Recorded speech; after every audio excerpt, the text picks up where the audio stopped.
Attention listeners, Aftersight's annual hike is coming up on July 27th. It was a really good experience for me. Visit aftersight.org/hike and become an audio trekker today. That hike today gave me so much courage.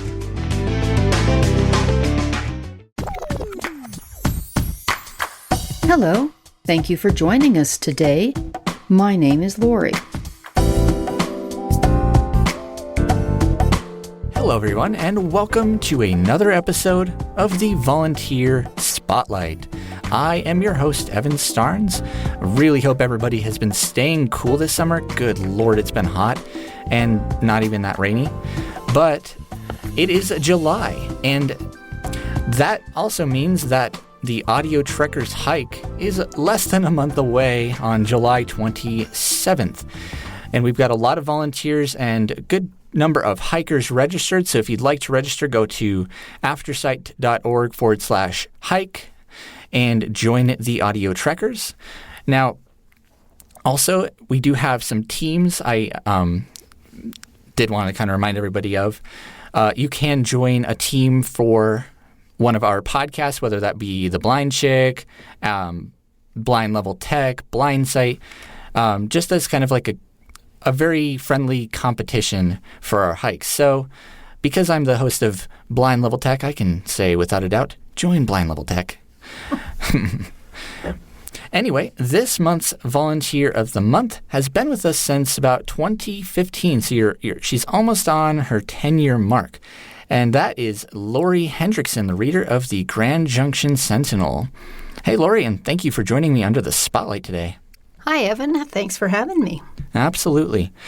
Well, before we get into the meat and potatoes of this episode, I always like to jump in with some fun getting to know you questions. But what is your favorite outdoor activity to do around this time? Well, I love hiking and biking. Those are probably my two favorite things to do. Winter, I love to snowshoe, but this time of year, hiking and biking. Have you ever, how about skiing? Oh, yes. I used to ski, but my old bones don't really allow for that anymore. Not a summer activity, but you mentioned snowshoeing, so Yes. I was like, yeah, I figured I'd throw that in. Yeah, I used to ski for sure. Oh, that's awesome. And next up, what is your favorite form of audio to listen to? It could be anything from audiobooks to podcasts or something else. Well, I am just slightly addicted to Audible, and I am always listening to a book. As a matter of fact, I was listening to a book as I drove down here today. So I still love to actually pick up a book and read it, but when I'm gardening or driving or whatever, I love to listen to Audible. Well, and there's just something about having a narrator actually like characterize the book, and Absolutely. There's a value to it. May I ask what your most favorite book is? I'll put you on the spot for the fun of it. Yes. So I'm trying. Isn't this terrible? I'm trying to remember the name of it. No, that's good. It's one I finished a few weeks ago, and Abraham Varghese is the author, and it's his newest one, and I cannot think of the name of it, so I'm so sorry. But it was fabulous, and he actually read the book himself, so it was cool to have the author reading it. It always is cool to have the author narrate their own book. I agree. Well, and since it happened in India, there are so many words that when I would come upon them, I'm sure I wouldn't be sure how to pronounce them. So it was really nice to have him doing it and know that it was all correct. Absolutely. Well, since you've been with Aftersight a number of years, I'd like to first start by talking about how you actually got started as a volunteer in your community. Well, I retired from being a teacher, and for the first 3 years after I retired, I worked at Starbucks. But then that got to be a little much, so I left there, and then I was looking for some things to do. And I live in Longmont, and my paper there has a page, I believe it's every Thursday, that just is a whole page of volunteer opportunities. And so I've been looking through that to see one that I felt like would be a good fit. And I saw, of course, back then it was Audio Information Network of Colorado, and that they were looking for people to read newspapers. And having been an elementary school teacher my whole career, I read to people every day of my life, and I really enjoyed that, and I missed it. So I thought, this might be a way to get back into that. Absolutely. What was it like when you first got involved with Aftersight? Well, I was very nervous because, you had to come in for an audition, and I really wasn't nervous when I arrived because I thought, I do this all the time. This will be so easy. But Kat, who was then the volunteer coordinator, gave me these 2 stories to read, and oh my goodness. The first one involved a lot of very scientific information with lots of scientific words and numbers, and that was quite challenging. And the second one involved foreign policy, something that was going on.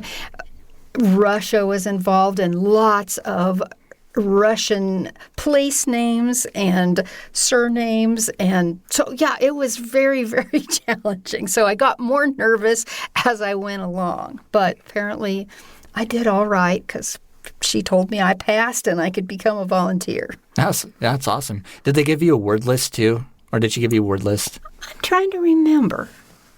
I don't remember if she did or not. I just remember those 2 articles. But sounds about right. I'm always curious because I started here in 2021, and we've refined and changed our audition process over the years to cut down on. I don't know if we could cut down on nerves anymore per se. I mean, we can provide words of encouragement, but really cut down on the girth and the length of this audition because it took over, some folks over like 10 minutes to complete. Oh yeah. And as somebody, if you're trying to go through and audit all of these, it's going to take you a good time to listen through each and every one. Of course. Absolutely.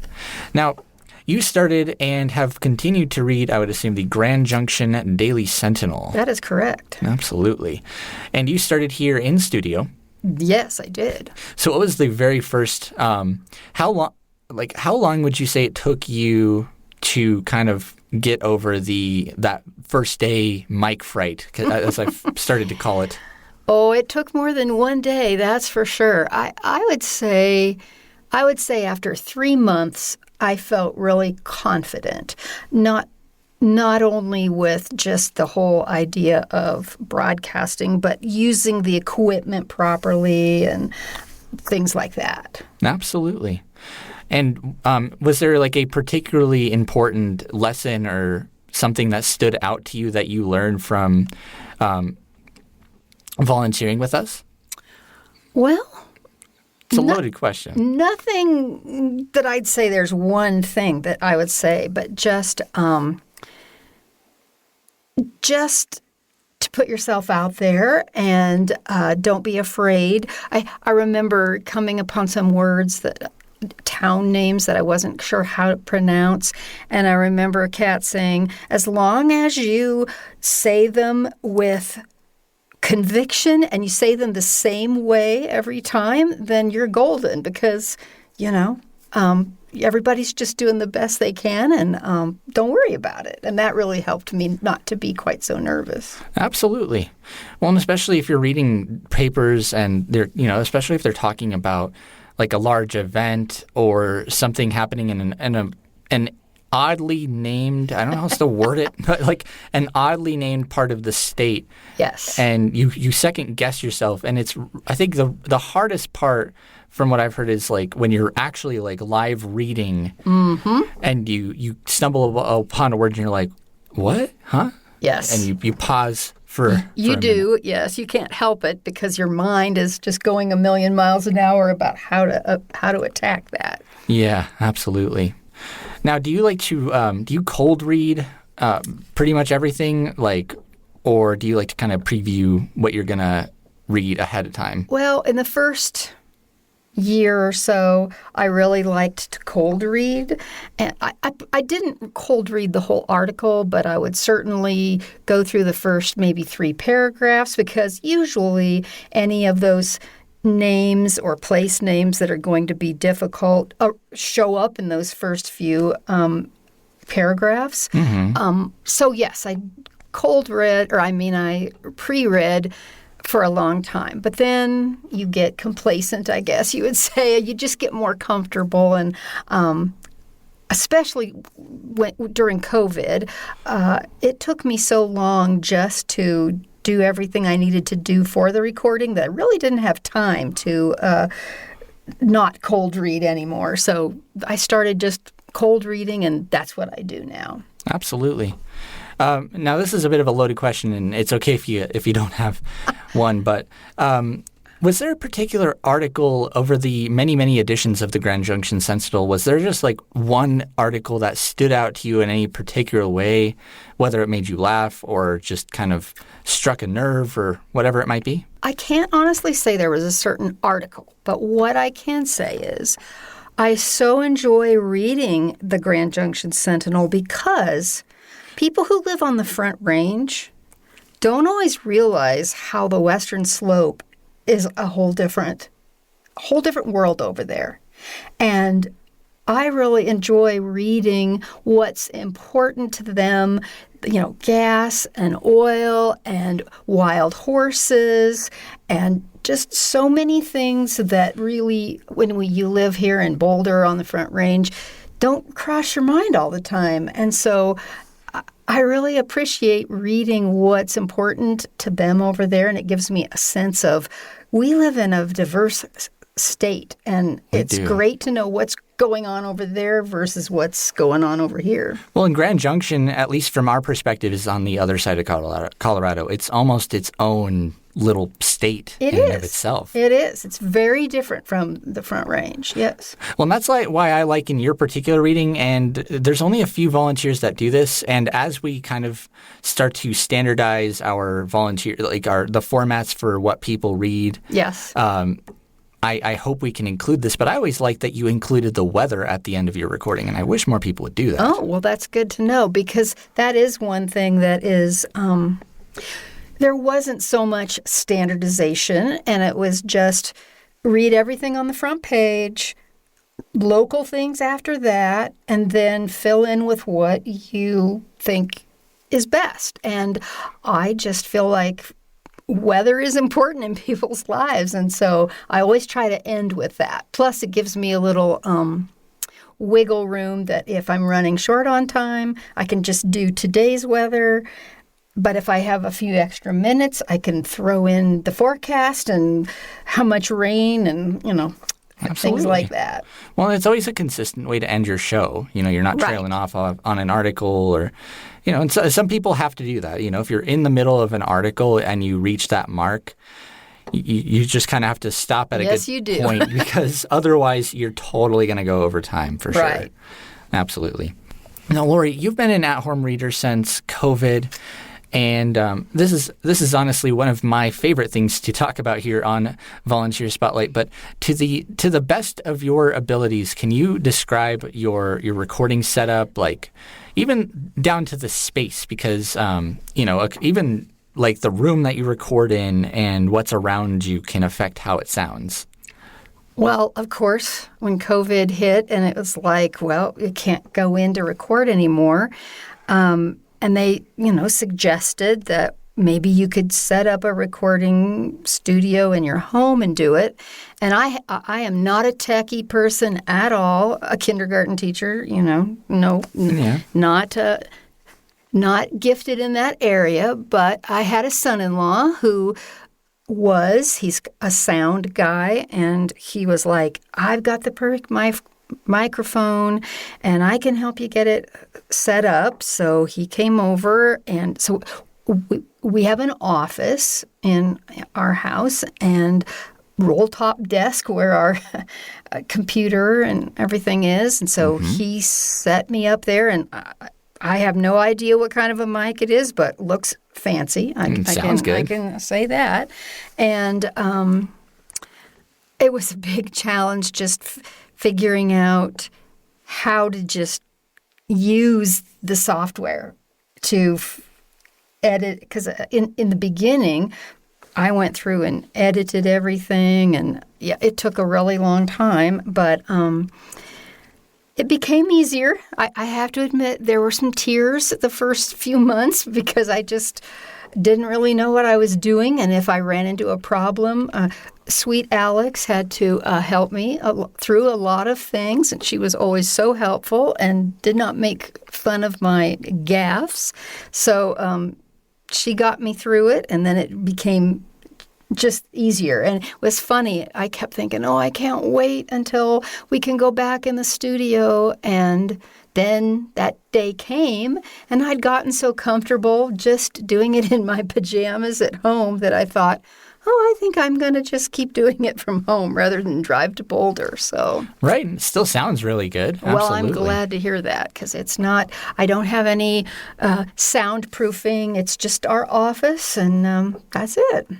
And you don't always need soundproofing. In your case, like, depending on the size, like, if you're recording in a large office with really high ceilings, like, without a doubt, you're going to get some echo, and people are going to hear it. Yeah, this is a small room, so it must work. It totally does. Absolutely. Well, we've now come to the time where you have the opportunity to ask any questions to me, Evan Starnes, or the entirety of Aftersight. Oh, goodness. I don't know how to form this in a question, but That's okay. I always am interested in hearing feedback from people who listen to my recording because I'm always thinking, I wonder if I'm touching on the things that they're really interested in, or if I'm going too fast or too slow. And so I've always thought it would be so great if we could just get feedback from our listeners. And I don't know that that's possible, but it would sure make me feel more confident if I knew that for the most, I mean, I know you're not ever going to make everyone happy, but it would make me feel better if I thought, for the most part, I was covering the things that people really want to hear about. Absolutely. Well, and the answer to this question is not a short one. It's quite a loaded one. We're actually kind of trying to tackle that in a number of ways here. As far as getting feedback from our listeners, we are actually and have been sending out listener surveys as of late, just kind of telling, like, what do you like to listen to and how do you like to listen to our services? Because we have all those different, we have the phone, right, the speakers, the receiver, all that good stuff. So we've been trying to actually gather, some of that listener data as far as, where people are, what they like to listen to, for how long do they listen, kind of all that. And, of course, we are also trying to really crack down on everybody's, on volunteers, not only like what they read, but also the duration, because we've realized that some shows might not necessarily fit in a 25-minute slot, or maybe some shows are too large for a 55-minute or too small for a 55-minute slot. So we've been trying to figure, the duration out and what people read, because what we've realized is that, some folks are, they might be reading, something local, but then they might also stumble across something that somebody else already read because it was national. And so we're just kind of trying to crack down on that to keep our programming not only valuable but diverse. And as far as personal feedback regarding the Grand Junction Sentinel, I'd always heard good things about it. I've never heard anything about anybody's particular reading of the Grand Junction Sentinel, but I've always heard, from the listeners that we have up there, I've always heard good things about it, and That's it's always cool. been I've very also consistent. thought it would be fun if the 4 other people who read it and I could get together for coffee and just talk about, well, what do you read? Do you read the weather? Do you read the letters to the editor? And I think it would be really interesting to hear what they read as opposed to what I do. That's interesting, and I almost wonder if we could implement that at one of our hot cocoa bars. You were actually at the most recent hot chocolate or hot cocoa event. I guess since we're on that road here, how did you like, or I don't want to say how'd you like, but what were your thoughts on the event? I don't want to sway you one way or the other. Oh, it was great. That was the first time I'd been back in studio for a long time. And it was great to just, there were new staff members that I got to meet and ones that had been here before that I got to reacquaint myself with, and new things that had been installed, and the whole place looked very different. So, yeah, I really enjoyed it. And it's always fascinating to me to meet other people who volunteer and do this and their reasoning for why they do it. Absolutely. And that's why we've got this podcast. The point that I want to make, and if I haven't said this on the show, well, I'll say it now, that volunteers are not just talking heads in front of a microphone. They are people with lives, with histories and experiences and skill sets and all sorts of other things. And, it's a good chance to, we're trying to find ways to shout out the volunteers. But